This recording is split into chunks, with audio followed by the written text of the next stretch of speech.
El padre Abraham le va a decir, y Abraham le dijo, a Moisés y a los profetas tienen, óiganlos. En nuestro caso es, léelo, lee la Biblia, léela. Te lo van a decir en aquel día. Pero tú no sabías que aparte de Romanos 3, aquí se decía esto. Y tú no sabías que aquí se decía esto. Y que para acá se decía esto otro. ¿No lo sabías? Pues si no lo leíste, si no le hiciste caso, ¿qué quieres ahora? Es lo que le estaba diciendo el Señor aquí, el Padre Abraham, que en Moisés y los profetas estaba el plan de salvación. Está. Moisés y los profetas. Se lo viene citando a la iglesia de Mateo 5, Mateo 7, Mateo 22, y aquí al rico se lo cita también. La ley y los profetas. Allí está.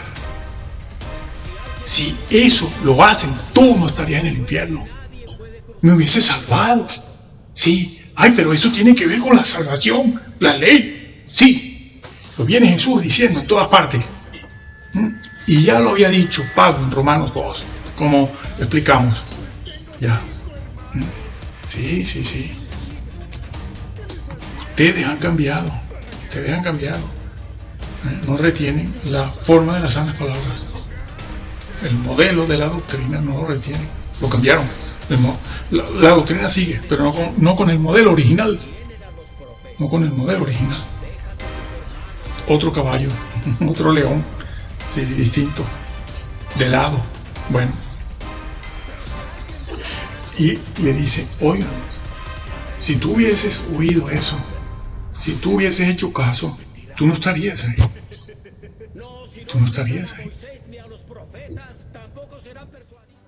¿Por qué?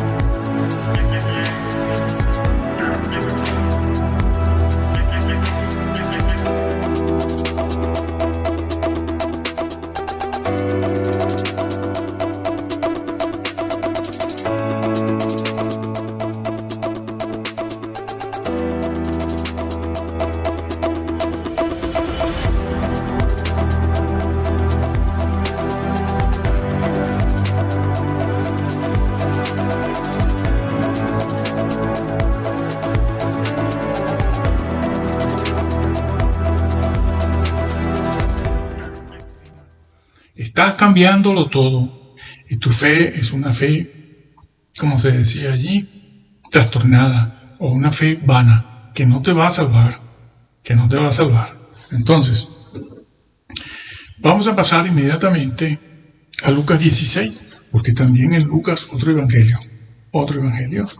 En Lucas 16 está dicho esto, ¿no? Sí, en Lucas 16. Lucas 16, muy conocido, muy trillado esto, y es la historia del rico y Lázaro. Y como yo sé que ustedes conocen la historia muy bien, yo voy a ir a los versículos que nos interesan aquí. El rico en el infierno, versículo 24, dice, entonces él, el rico, dando voces, dijo, Padre Abraham, ten misericordia de mí y envía a Lázaro para que moje la punta de su dedo en agua y refresque mi lengua porque estoy atormentado en llamas. Bueno, lo primero que te van a decir es que el infierno no existe. Eso está ahí. Bueno, eso es para, no sé, para asustarte y todo eso, ¿no? Una historia como esta. Siempre fue creída. Esos son estos que a partir de 1800 y tanto empezaron a negarlo y después lo negaron otros. Pero el infierno es un sitio real.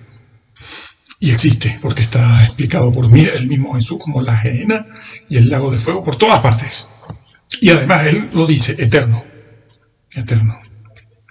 Y habla de condenación eterna también. Por sí, siglos de los siglos, ¿sí? Y entonces es aquí que el rico le dice, Padre Abraham. ¿Y por qué le dice Padre Abraham? porque era judío. Claro, era judío. Si no, no sabe ni quién es el que le habla. Y el padre Abraham le dice hijo. Hijo, no le dice ateo. No, era judío. Y era un hombre rico y como tal, en una sociedad como aquella, era un hombre de un gran nivel, de un gran prestigio, gozaba de un gran nava con la clase alta religiosa de Israel. Era conocido, amigo y hermano de los grandes saduceos y también de la clase política herodiana, saduceo, fariseo y la clase herodiana, y también los líderes que Roma tenía allí, como por ejemplo Pilato, eran hombres importantes. José de Arimatea también era rico, sí, pero dos cosas distintas, ¿no? Eran hombres muy conocidos que se relacionaban a altos niveles. Y este señor no era ningún tonto. Por eso le dice, padre Abraham, manda a Lázaro. Todavía le sigue dando órdenes a Lázaro, sí. Todavía. En el infierno, tus vicios y tus costumbres y tus errores continúan, ¿eh? Sí, señor. Y entonces, pero Abraham le dijo, hijo, acuérdate que recibiste tus bienes en tu vida y Lázaro también males. Pero tú ahora, Lázaro también males, pero ahora este es consolado aquí y tú eres atormentado. Pareciera que se está hablando, este señor no fuera creyente. Claro que era creyente, sacrificaba corderos y todo, sobre todo como un judío rico, porque por ser rico precisamente, por estar en esa condición, él era un personaje visible, ¿no? Y un personaje que, por esa amistad que tenía con todos, iría al templo a ofrecer sus corderos, pero eso no era suficiente. Y ya deja entrever aquí el padre Abraham que hay algo que él no hacía.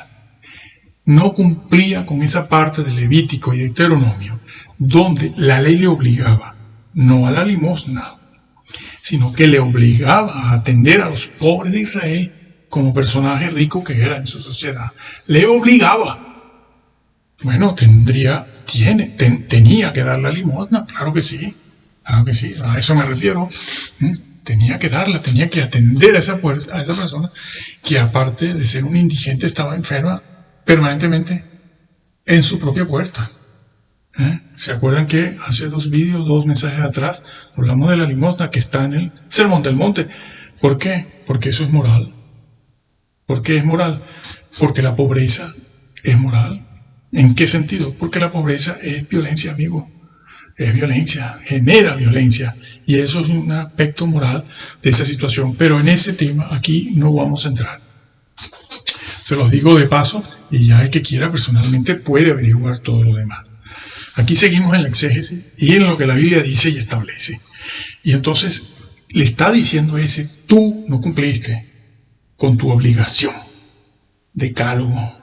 Sí, señor, ley moral. Tenías que haberlo hecho. Entonces, era salvo. Claro que era salvo como buen judío.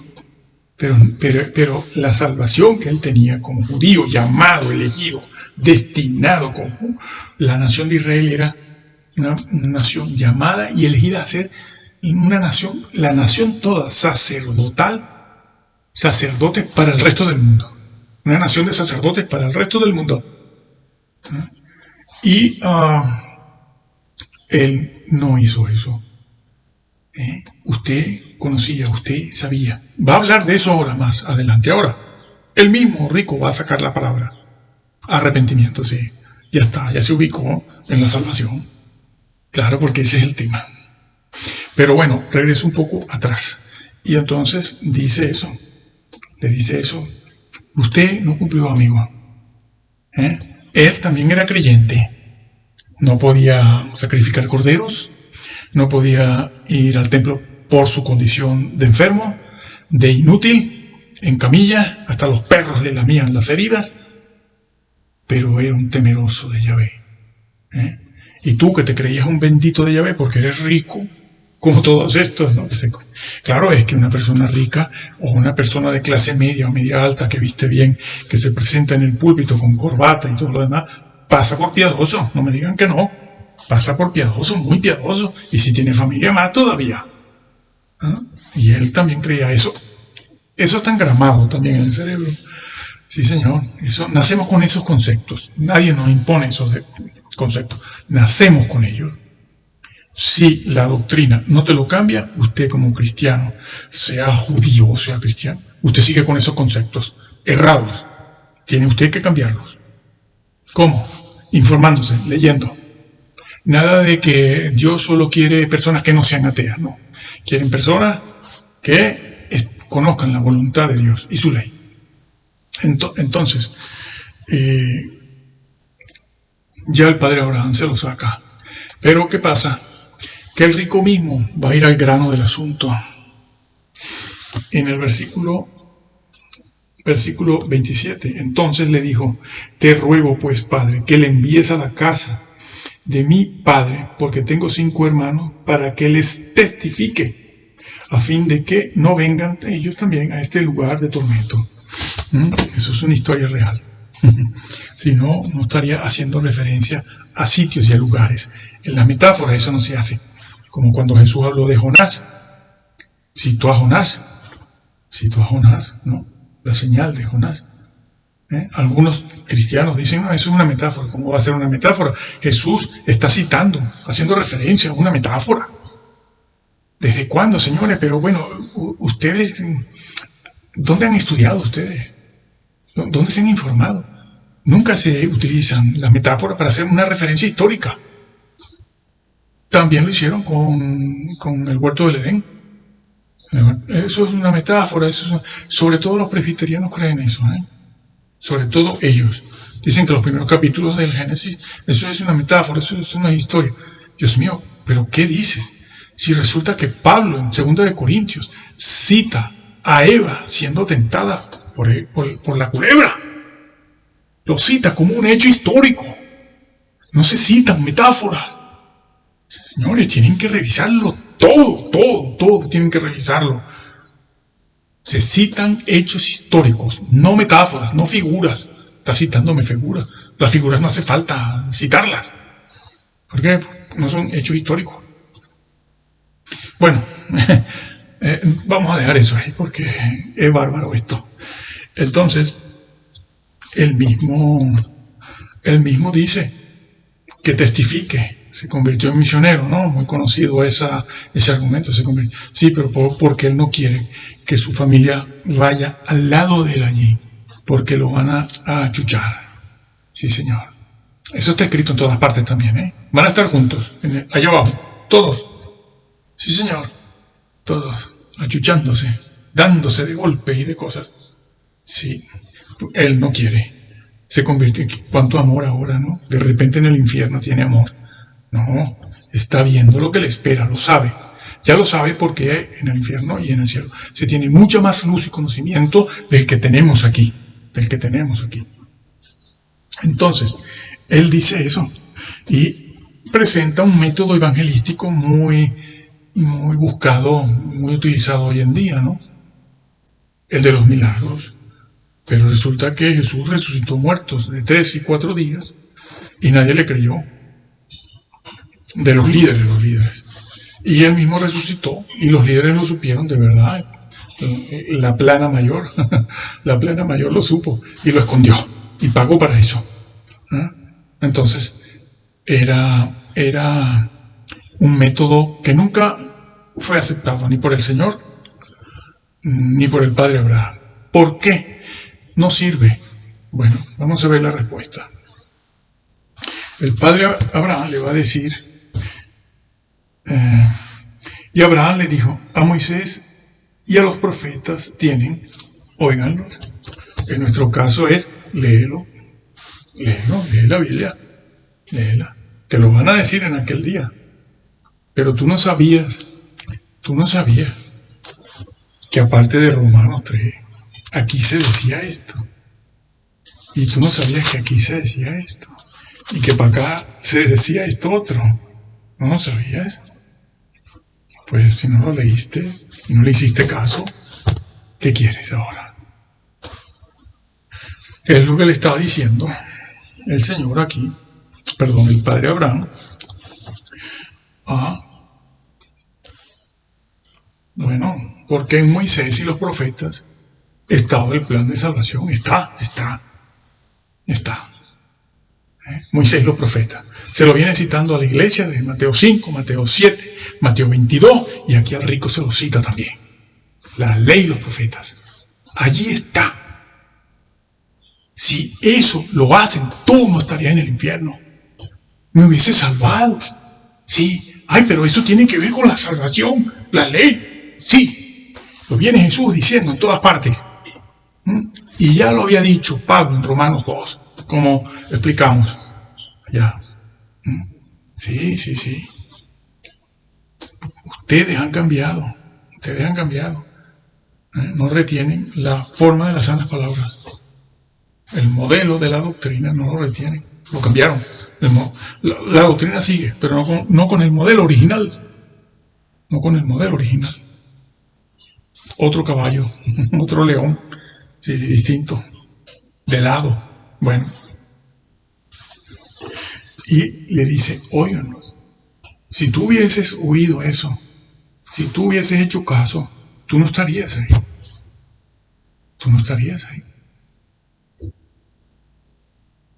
Porque no les enseñan que el decálogo es un medio de salvación. Cuando Dios dio el decálogo en el Sinaí, eso era un medio de relación entre Dios y el hombre, para relacionarse, pero no lo violentes. No dijo, bueno, yo te doy el decálogo para que sepas, pero bueno, tú tienes fe ya, ¿no? Tú crees en mí, ya está, ya eres algo. No. Te estoy dando el decálogo para que sepas cómo relacionarte conmigo y entres en el reino.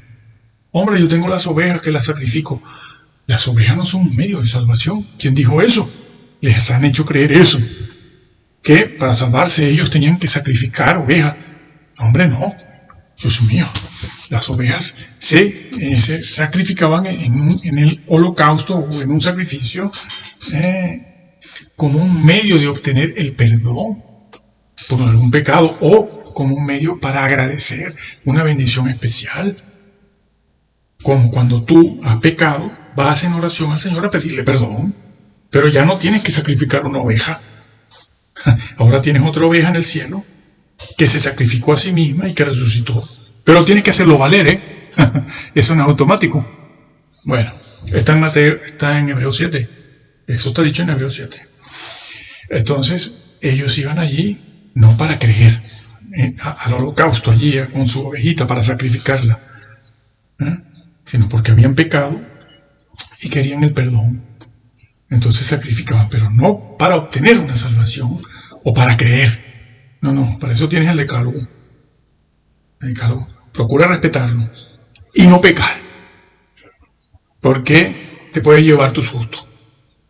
Y aquello que estaba pasando allí también pasa hoy. La diferencia, como ya hemos dicho otras veces, es que ya la oveja es una sola y fue sacrificada ya. Y ya no es un animal, es una persona. Es una persona que fue sacrificada y ya está de mediador. Entonces, no sirve volver con los Romanos. Es que Romanos 3 dice, y eso lo hacen los de arriba. No es la masa llana. No, solo lo dicen los de arriba. Para tranquilizarlos. Y salen al final del culto felicitando. Sí. Y le están clavando el puñal por la espalda. Y entonces, ¿qué dice aquí? Entonces dijo, no, Padre Abraham, pero si alguno fuere a ellos de entre los muertos, se arrepentirán. Usted conoce la salvación, amigo. Usted conoce. El tema lo saca usted. Más nadie. Usted es el que está hablando de arrepentimiento. ¿Cómo lo sabe? Y encima dice que Moisés y los profetas no sirven. Claro, le pasó a usted, usted se está excusando. Está diciendo, caramba, es que yo no me salvé porque es que ese método, como hacen esto, es que Salomón y David pecaron y entonces yo pues voy detrás como una oveja. Les enseñaron eso y ahí los están dejando. Como muchos le dicen, hombre, no se puede pecar, que hay que ser santo. Ya está, ahí los dejan. Tráeme el diezmo.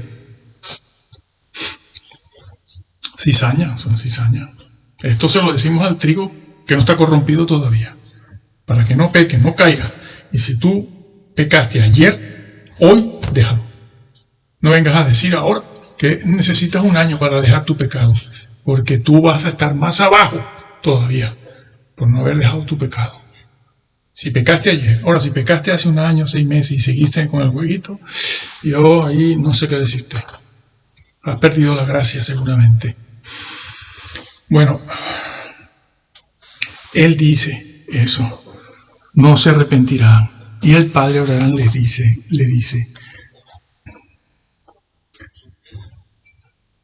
el padre Abraham le dice, si no oyen a Moisés y a los profetas, tampoco se persuadirán, aunque alguno se levante de los muertos. Y sabemos que Jesús se levantó otro y no pasó nada. ¿Pero por qué? Porque un milagro lo que hace de esa naturaleza y de cualquier otra naturaleza, lo que hace es, primero que nada, impresionar tu mente, como es lógico que suceda. Tus neuronas quedan impresionadas por el hecho sobrenatural, porque es un hecho que no acostumbramos a ver, el milagro que sea. No acostumbramos a ver y sabemos que eso se sale del orden natural. Se sale del orden natural. Y eso crea una impresión en todo el mundo. Más o menos, en unos más que en otros. Y hay personas que incluso son indiferentes a esas cosas. Pero crea hay un choque, ¿no? Porque no es natural eso. Pero eso está a nivel mental, intelectual. Aunque ocurra en medio de una iglesia, de un templo allí, se levanta un muerto que están velando. Eso no produce arrepentimiento. Eso no produce un cambio de vida. Eso no produce un reconocimiento del pecado. Y no produce una reorientación de la persona hacia la vida espiritual piadosa y hacia la obediencia a los mandamientos. Por eso Jesús cuando lo buscaban para que multiplicara los panes otra vez, que andaban detrás de él, ¿no? Buscándolo para que volviera a multiplicar los panes, aquellos 5,000. Cuando lo encontraron, Jesús dijo, de milagros para la comida ninguno, ¿Y qué les dijo? Trabajad por la comida, como se trataba de la comida, trabajad por la comida que a vida eterna permanece. Trabajad por eso. No me estén buscando para volver a hacer un milagro de multiplicación de panes y peces. Yo ya les di en una oportunidad, pero eso no cambia, y de hecho no cambió a nadie. Aquellos milagros no cambiaban a los fariseos, a los saduceos. No los cambiaba. Lo traicionaron, lo mataron. Que si hubiese estado el pueblo de día allí, eso no lo hubieran podido hacer, porque el pueblo hubiese defendido a Jesús. Pero lo hicieron de noche y a espaldas del pueblo, entonces pudieron hacerlo. Los líderes siempre hacen eso, en secreto. Y después aparecen los 10 allí como grandes santos y grandes teólogos. Y ustedes, las ovejitas allí, todos nosotros allí, oyendo y viendo y diciendo sí, amén. Bueno, eso. A Moisés y a los profetas tienen. Si tú hubieras cumplido el decálogo, tú no estarías ahí. Si te hubieses ocupado de lo que Yahvé dijo en Levítico y Deuteronomio desde Moisés en cuanto a tu hermano, en la indigencia y la enfermedad, tú te hubieses salvado. No, el milagro ese que tú me pides no va a producir ese arrepentimiento del que tú ahora me hablas. Que sabes que tú tenías que haberte arrepentido y no lo hiciste. Pero ibas a sacrificar ovejas, pero no tuviste en cuenta el decálogo, que te hablaba de mi relación contigo, y no lo tuviste en cuenta. no es posible. Nadie se convierte a través de milagros, casi nadie. No, el Señor Jesús. Bueno, aquí está Jesús en Lucas poniéndolo en boca de Abraham, porque es una historia real. Es que si no fuera